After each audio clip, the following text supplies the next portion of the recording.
de Idomeni. Aquellos polvos son los lodos de Idomeni. Y la gente que nosotros vimos en los campos de Leros y de Lesbos probablemente sean los mismos que ahora estén atrapados en Idomeni, ¿no?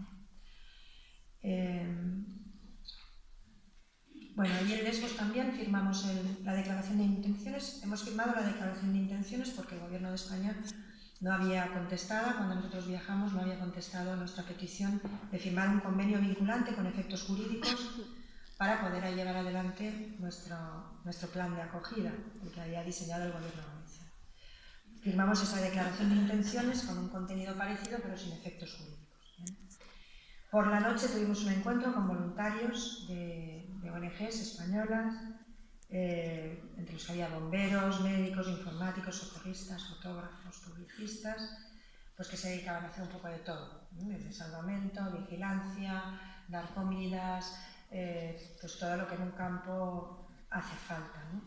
Estuvimos con los bomberos de G-Fire, que sabéis que a 3 de ellos los detuvieron, estuvieron detenidos 3 días por